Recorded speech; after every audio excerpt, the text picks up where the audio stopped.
Hello, everyone. This is Mike History 2, and welcome to part 2 of Elizabeth II's important ancestors. So, last time we talked about her earliest ancestors, including some Frankish monarchs, and some early Anglo-Saxon monarchs, and finally some early English monarchs. And so now we will broaden our horizon, and instead of just focusing on England and France this time, we will look at some of her famous ancestors from other parts of the world in this second week of this series. So, as I mentioned earlier, she's not only descended from the founders of the English royal family, but also the Scottish one. Her oldest Scottish ancestor is Alpin Echdach, which I'm sure I mispronounced, but Celtic names are just too hard. And he was the king of Dalriata and had defeated the Picts at a battle in Angus before being killed by the new king of the Picts in 834. His son, Kenneth MacAlpin, succeeded him as king of Dalriata in 841, and then conquered the Picts and became their king in 843, thus becoming the first king of Alba, or what would become Scotland. He also fought the Vikings and relocated relics from the abbey in Iona to his new kingdom, and died in 858. Another major founder who she's descended from is Otto I, also known as Otto the Great, who succeeded his father Henry the Fowler as Duke of Saxony and King of East Francia in 936, continuing his work of uniting all Germans under one king and decreasing the nobles' power, and appointed his family as kings over his vassal states to reduce those states' power. He also brought the church under his control and increased his power over them. He defeated the Magyars at the Battle of Lechfeld in 955, ending their invasions of Europe, and this victory over pagans secured his power as a savior of Christendom.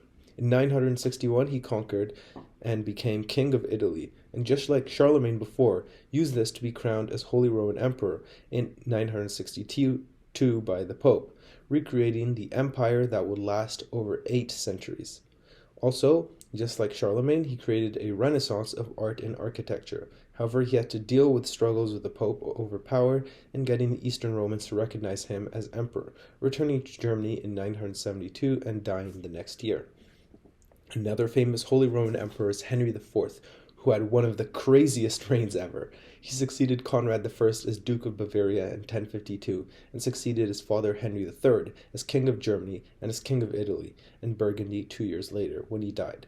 After his father's death, his mother gave grants to German aristocrats to secure their support, and taking advantage of his weakness, Saint Archbishop Anno II of Cologne kidnapped Henry and ruled in his place until 1065. After assuming control, he crushed rebellions in Saxony after he appointed commissioners to high office. He also consolidated power by appointing bishops and abbots, and because of this, Pope Alexander II excommunicated his advisors in 1073. Henry's fights with the church and aristocracy weakened his support, and he had to crush the Saxon rebellion in 1075. His active policy in Italy worried Pope Gregory VII, who threatened to excommunicate him, so Henry responded by getting most German bishops to declare the Pope's election invalid the following year. Henry then got excommunicated, and some German nobles asked the Pope to have him tried. To prevent this, he walked all the way to Canossa in northern Italy to meet with the Pope, and was absolved by the Pope in January 1077. However, in that March, an anti-king, Rudolf of Rheinfelden, was elected, and 3 years later, Henry was excommunicated again because he kept appointing his own bishops. However, most German and northern Italian bishops remained loyal, and they actually elected their own anti-pope Clement III. Starting in 1081, he began several campaigns in Italy, and was crowned as Holy Roman Emperor by the anti-pope in 1084 in Rome. In 1088, he finally pacified Saxony, and the next year invaded the pope's main ally, Matilda of Tuscany. As revenge, she got Henry's son, Conrad II, to rebel against him in 1093, and her alliance with Welf I, Duke of Bavaria, prevented Henry's return to Germany until they reconciled in 1096. When the anti-pope died, he didn't support new anti-popes, but didn't make peace with Pope Paschal II either. In the end, in 1105, he was forced to abdicate by his son Henry V, and tried to regain the throne, but died of illness the next year. Interestingly, Henry was actually 60.25% French and only 31.5% German, with the rest being a bit of Italian and English. Now going back to the founders, Elizabeth is related to some surprising royal families, which you might not have guessed. She is related to the first Swedish king, Eric the Victorious, who became king around 970 and ruled until around 995. Going back a century, she is also related to Arpad, although not being the first Grand Prince of the Hungarians. During his rule between around 895 and around 907, he conquered the Carpathian Basin and is thus considered the founder of Hungary. One more founder you might not expect her to be descended from is Mieszko I, who was Duke of the Polands between 960 and 992, and founded Poland in its modern form by becoming the first Polish ruler to embrace Christianity. He allied with Boleslaw I, the Duke of Bohemia, which was strengthened by his marriage to Princess Dubravka of Bohemia in 965, and his baptism the following year. He spent most of his reign expanding his new country by conquering Kuyavia, eastern Pomerania, western Pomerania, and Masovia. And during the end of his reign, he fought Bohemia and conquered Silesia and Lesser Poland. He was succeeded by his son, Boleslaw I the Brave. And just as with those Celtic names, I'm not going to pronounce these Polish names correctly, so I'm sorry. As Duke, he supported the missionary goals of bishops Adalbert of Prague and Bruno of Querfurt. However, the former's martyrdom and his canonization as a saint was used as a way for Boleslaw to develop autonomy from the Holy Roman Empire. Poland's total independence was confirmed at the Congress of Gniezno in 1000, which established a separate Polish church structure based in that city with new Polish bishops, and after which Boleslaw stopped paying tribute to the Holy Roman Emperor Otto III. After his death 2 years later, Boleslaw fought several wars with the Holy Roman Empire and became Margrave of the Saxon East March and Duke of Bohemia the next year until 1004. The wars finally ended in 1018 with the signing of the Peace of Bautzen. Nevertheless, that year he captured Kiev and installed his son Sviatopolk I as Grand Prince. During his reign he conquered Slovakia, Moravia, Red Ruthenia, Meissen, and Lusatia. He also built many buildings and introduced the first Polish money. To finish off his successful reign, he became the first official king of Poland in 1025, only months after which he died.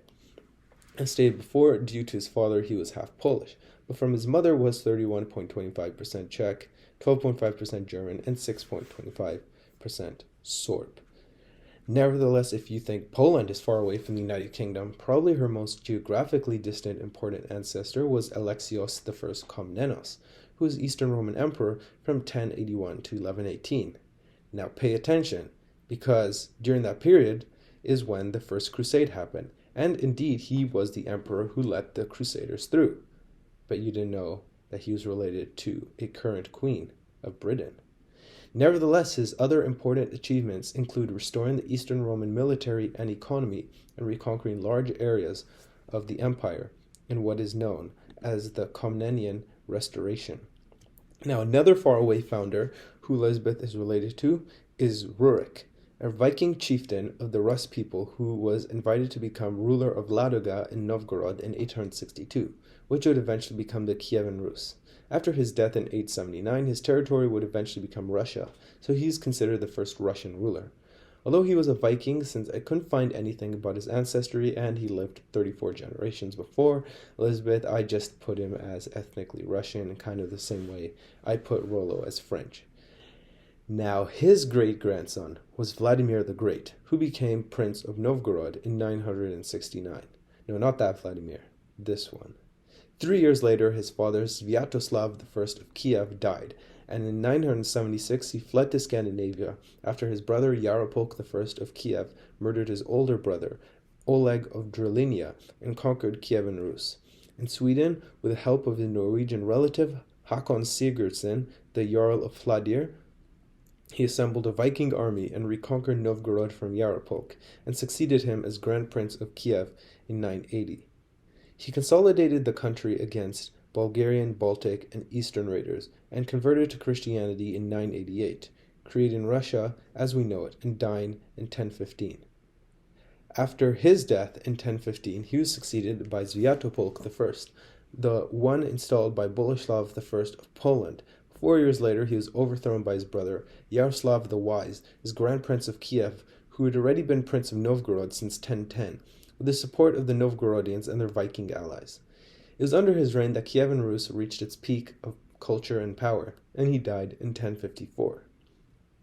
Now, ironically, despite being descended from William the Conqueror, Elizabeth is also descended from the king he replaced in England, Harald Godwinson. After the death of his brother-in-law, Edward the Confessor, on January the 5th, 1066, he was chosen by the Witenagemot as the new king, despite William's claim that Edward chose him as his successor. In late September, he successfully defeated an invasion by the King of Norway, Harald Hardrada, in the north of England before rapidly marching south and getting killed at the Battle of Hastings by William's army on October 14th. He was half English through his father, Godwin, Earl of Wessex, and half Danish through his mother. But to make this story even crazier, Elizabeth is also descended from Harald Hardrada. At age 15, he fought in the Battle of Stiklestad with his half-brother Olaf II of Norway, who's trying to reconquer Norway, which he lost to Danish king Knut the Great 2 years prior. However, they lost, and Harald had to flee to Kievan Rus for safety, where he served under Grand Prince Yaroslav the Wise, and moved to Constantinople in 1034, becoming a member of the Varangian Guard. He made a large fortune while there, and shipped his wealth to Yaroslav to keep it safe. He eventually returned there and planned his reconquest of Norway, now ruled by Magnus the Good. In 1046, he joined forces with Magnus's rival in Denmark, Sweyn II of Denmark, but unwilling to fight his uncle, Magnus agreed to share the kingdom with Harald in exchange for Harald sharing his wealth with him. Magnus died that next year, and as the sole ruler of Norway, he tried reuniting Knut's empire by invading Denmark almost every year until 1064, but was never able to conquer it. Only 2 years later, Toste Godwinson, brother of Harald Godwinson, the new king of England, pledged his allegiance to Harald and invited him to take the country for himself. He invaded, but as we all know by now, died during a surprise English attack at the Battle of Stamford Bridge on the 25th of September, 1066.